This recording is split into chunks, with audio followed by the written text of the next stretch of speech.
Tele ERP 9 के online class में आपका स्वागत है।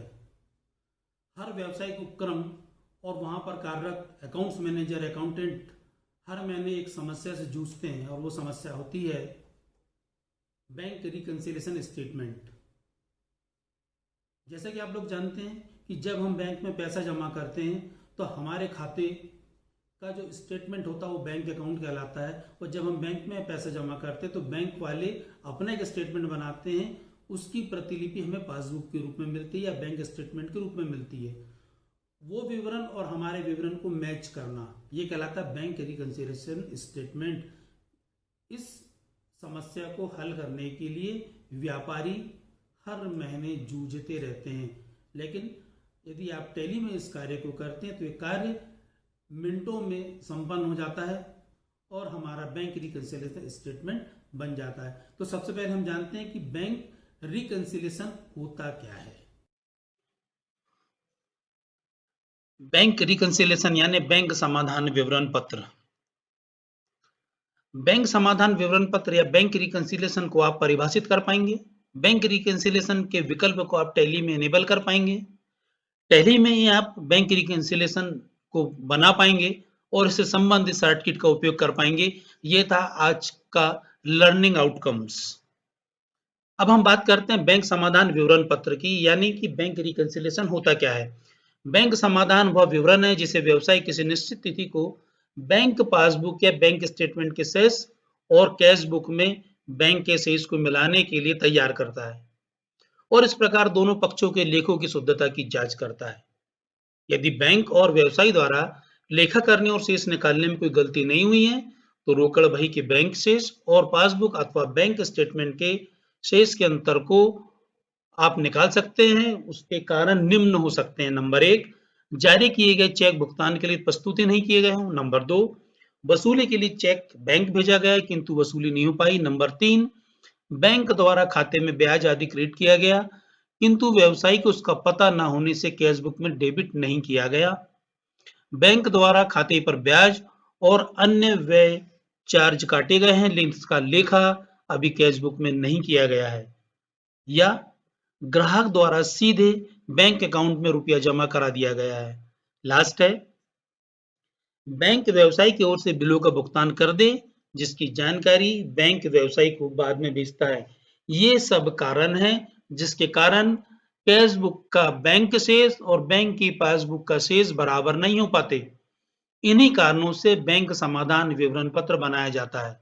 इसे बनाते समय व्यवसायी के बैंक खाते के बैंक के शेष के आधार पर तैयार किया जाता है। शेष डेबिट भी हो सकता है और क्रेडिट भी हो सकता है। क्रेडिट का तात्पर्य होता है अधिविकर्ष यानी ओवरड्राफ्ट। इन दोनों दशाओं में दो विधियां प्रयोग में लाई जाती है। नंबर 1, कैश बुक के बैंक शेष से पासबुक के शेष को मिलाना। नंबर 2, पासबुक के शेष को रोकड़ बही के बैंक शेष से मिलाना। इस कार्य के लिए निर्धारित विधि के अनुसार अंतर डालने वाली मदों की रकमों को जोड़ा या घटाया जा सकता है। यह प्रक्रिया बहुत समय लेती है। 1 महीने की बैंक रिकंसिलिएशन करने में कभी-कभी अकाउंटेंट को पूरा दिन लग जाता है। तो ये प्रक्रिया थोड़ी जटिल होती है, बहुत समय लेती है, लेकिन टैली में बैंक रिकंसिलिएशन बनाना बेहद सरल है और इसे बहुत कम समय में मिनटों में पूर्ण किया जा सकता है।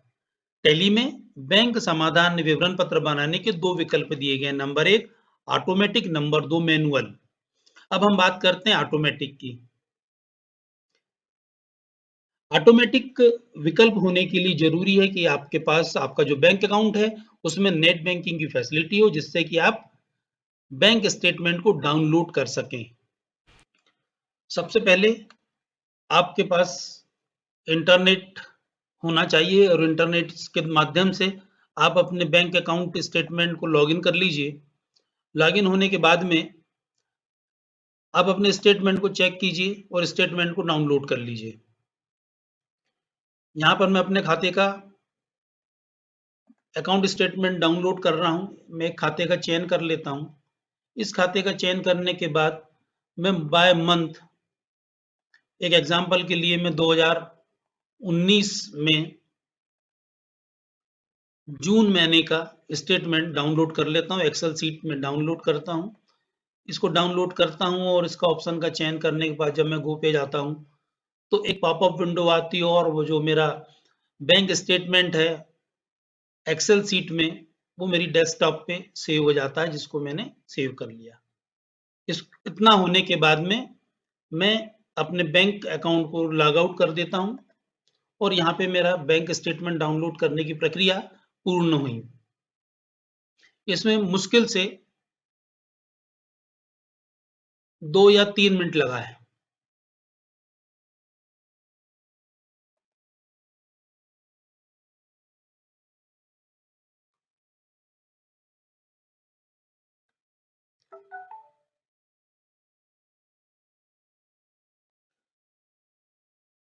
प्रारंभिक तैयारी होने के बाद में अब हम एक कंपनी का चयन कर लेते हैं और इस कंपनी में हम लोग बैंक रिकंसिलिएशन करने वाले हैं।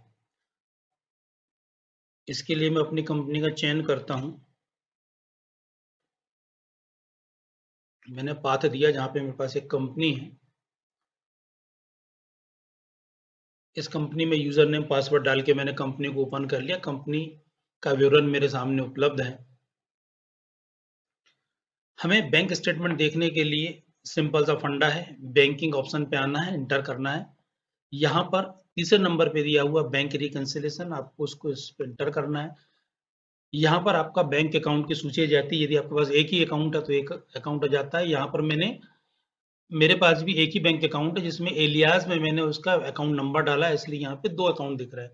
एक्चुअल मेरे पास स्टेट बैंक का एक ही अकाउंट है, जिसको मैं इंटर करता हूँ। इंटर करने पर मेरे पास में इस प्रकार से विवरण उपलब्ध हो जाता है। इस विवरण से मैं बैंक रिकंसिलिएशन करना चाहता हूँ। बैंक रिकंसिलिएशन करने के लिए हमारे पास में 2 विकल्प है, इसलिए सबसे पहले मैं यहाँ पे एस्केप करता हूँ। एस्केप करके बाहर आता हूँ। मैं अब गेटवे ऑफ टैली में हूँ। बैंक रिकंसिलिएशन करने के लिए जरूरी है कि आपका जो TSS है ये एक्सपायर नहीं होना चाहिए, अर्थात ये जीवित होना चाहिए। तो नंबर 2, आपके पास में जो बैंक है, बैंक अकाउंट है, उसमें नेट बैंकिंग की फैसिलिटी होना चाहिए, जहां से कि आप बैंक का स्टेटमेंट डाउनलोड कर सके। मैंने अभी बैंक का स्टेटमेंट डाउनलोड किया है। मैं चाहता हूं कि उनके अलग अलग नाम देना, तो मैंने यहाँ पे उनके अलग अलग नाम दे दिए। बैंक स्टेटमेंट मेरे पास में है, 3 प्रकार के बैंक स्टेटमेंट है। ये 3 स्टेटमेंट मेरे पास में है। अप्रैल, मई और जून के मैं डाउनलोड कर चुका हूं, जिसका मुझे बैंक अकाउंट से रिकंसिलिएशन करना है। बैंक रिकंसिलिएशन करने से पहले सबसे पहले हम चलेंगे अकाउंट इन्फो में, लेजर पे चलते हैं, यहाँ पर अल्टर पे चलते हैं और बैंक अकाउंट का चयन कर लेते हैं।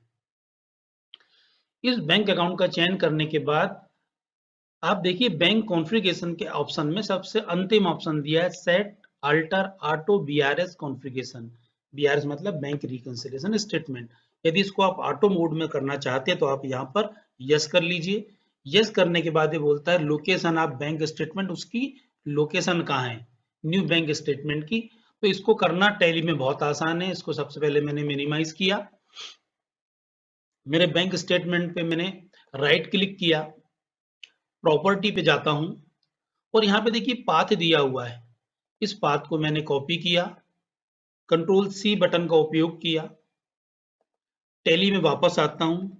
यहाँ पे कंट्रोल अल्टर के साथ में V बटन को प्रेस करता हूं, तो आप देखिए यहाँ पे पेस्ट हो गया।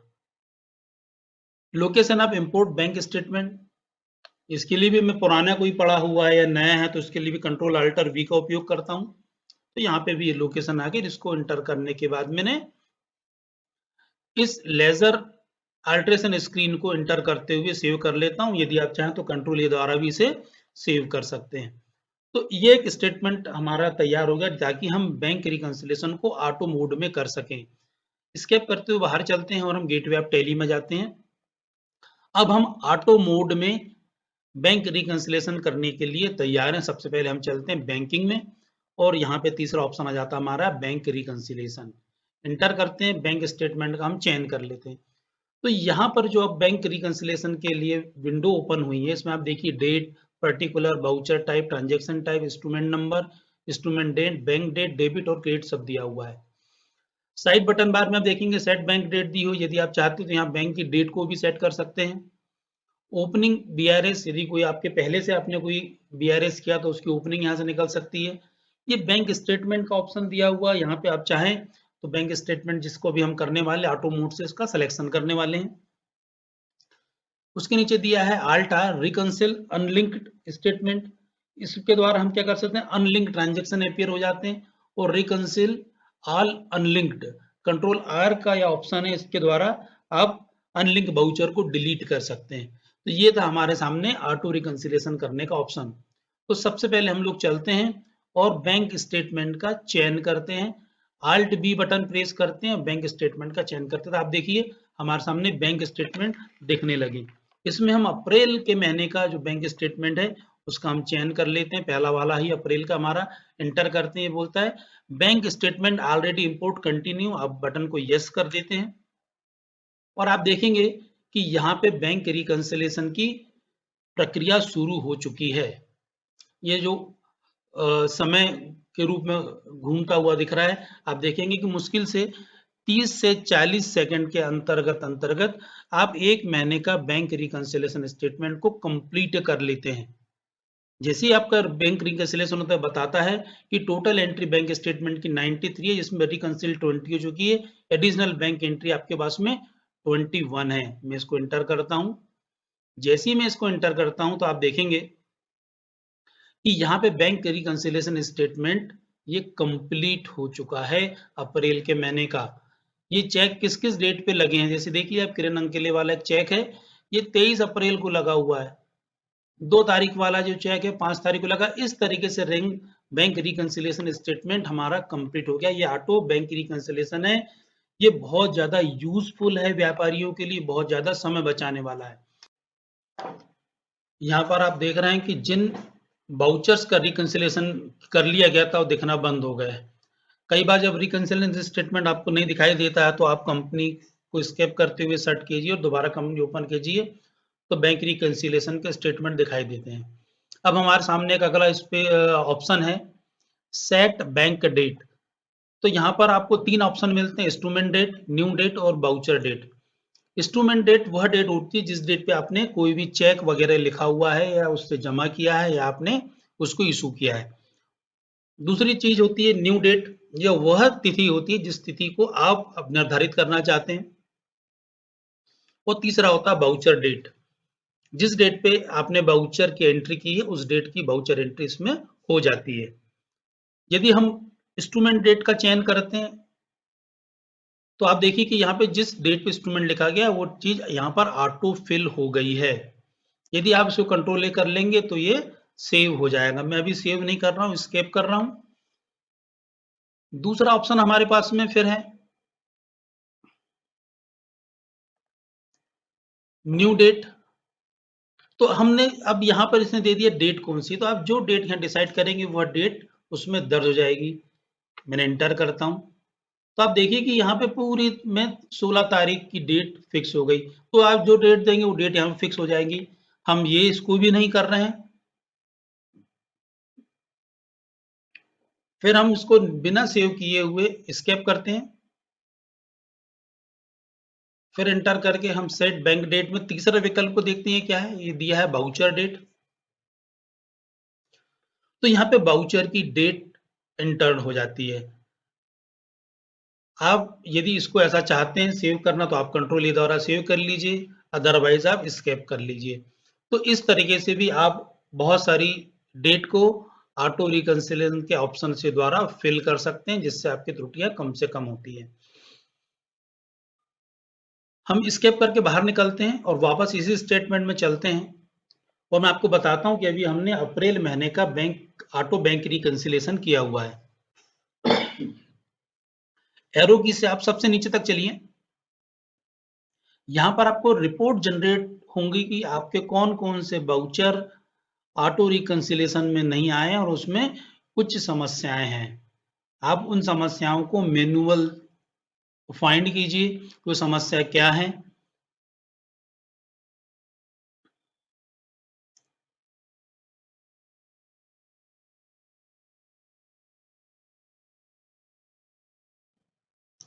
देखिए यहाँ पे बता रहा है कि amount not reflected in company books, ये बहुत सारी चीज़ें कंपनी बुक में रिफ्लेक्ट नहीं हो रही हैं, तो इसको हमको देख के चेक करना है, उसका पता करना है कि कौन-कौन से अमाउंट है।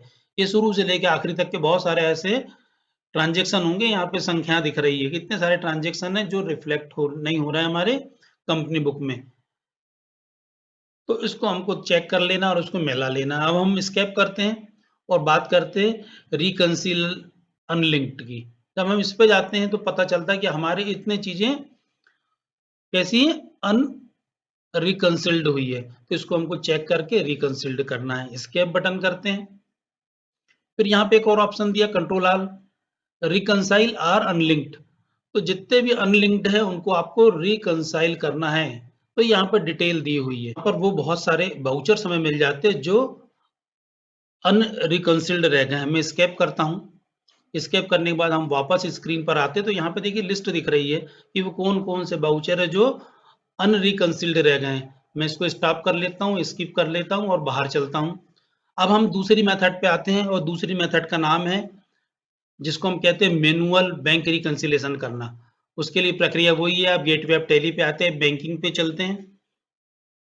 बैंक रिकंसिलिएशन ऑप्शन का चयन करते हैं, बैंक का चयन करते हैं, तो आपके सामने स्क्रीन इस तरीके से दिखाई देती है। यहाँ पर जो बैंक डेट है उसको आप डालते चलिए। जैसे 16/4 हमने इसको डाला। तो ये कहलाता है मैनुअल। जितने कैश जमा किए गए उसकी डेट वही होंगी, इसलिए इसमें हमको शंका नहीं है।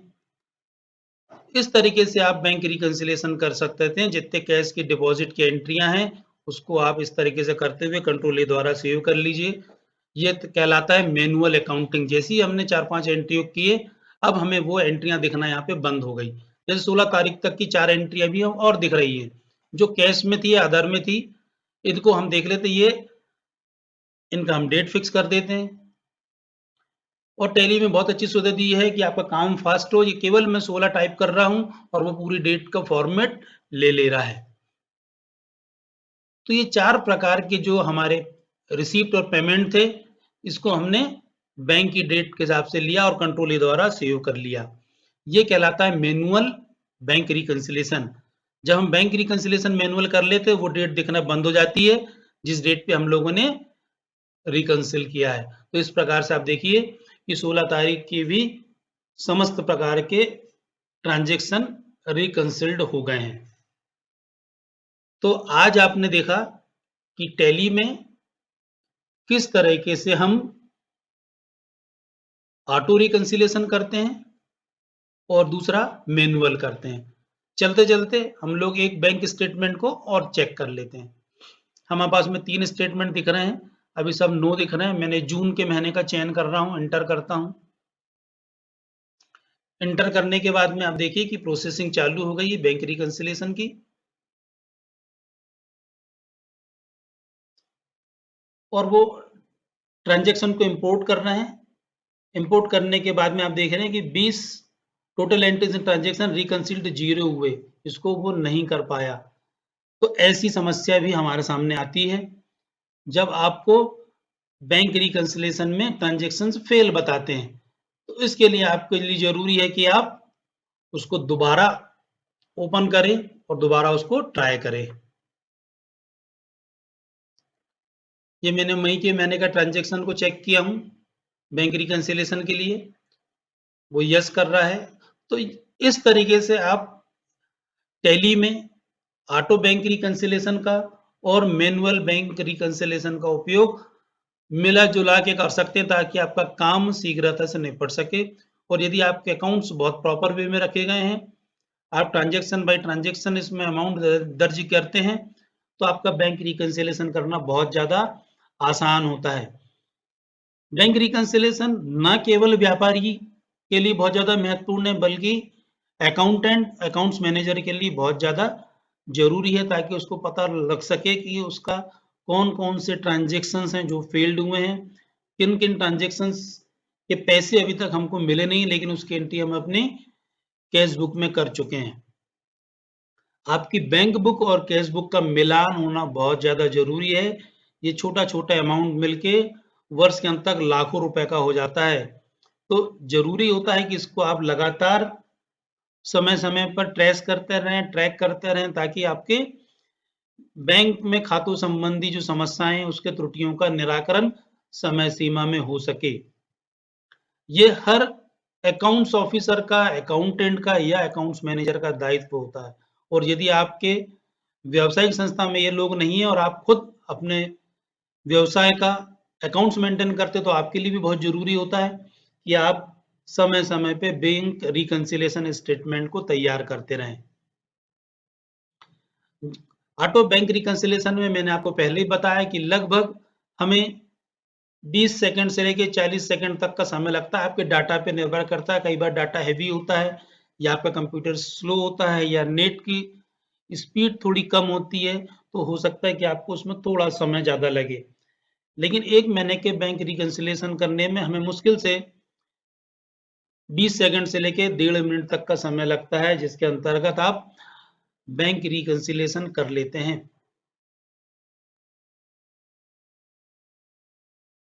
और लगभग हमारा 80 से 90% तक डाटा यहाँ पर रिकंसिलेट हो रहा है, ऑटो रिकंसल।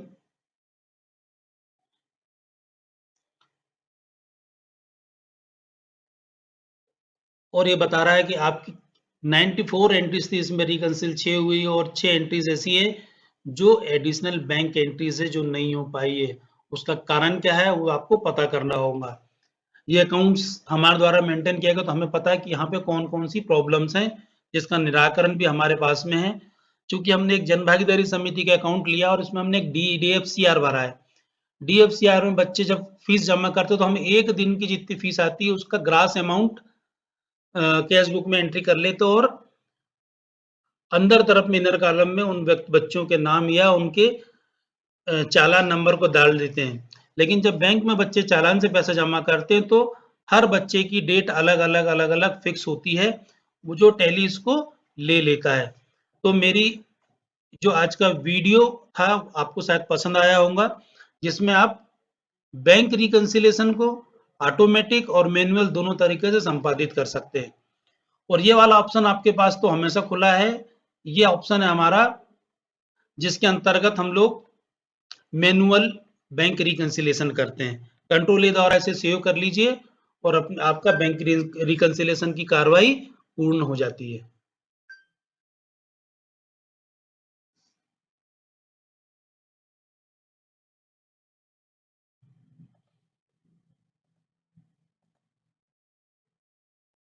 आज आपने टैली में बैंक रिकंसिलिएशन स्टेटमेंट बनाना सीखा, इसका उपयोग करना सीखा। यदि आपको मेरा ये लेक्चर्स पसंद आया है तो मेरे इस चैनल को लाइक कीजिए, सब्सक्राइब कीजिए, और यदि आपकी कोई समस्या है तो मेरे टेलीग्राम पर चैनल थिंक टैली को ज्वाइन कीजिए। और यदि आपकी कोई क्वेरीज हैं तो मुझे मेरे ईमेल आईडी पर मेल कीजिए। हम अगले सेशन में मिलेंगे एक अकाउंटिंग की नई समस्या के साथ और उसके समाधान के साथ। नमस्कार, आप सबका दिन शुभ हो।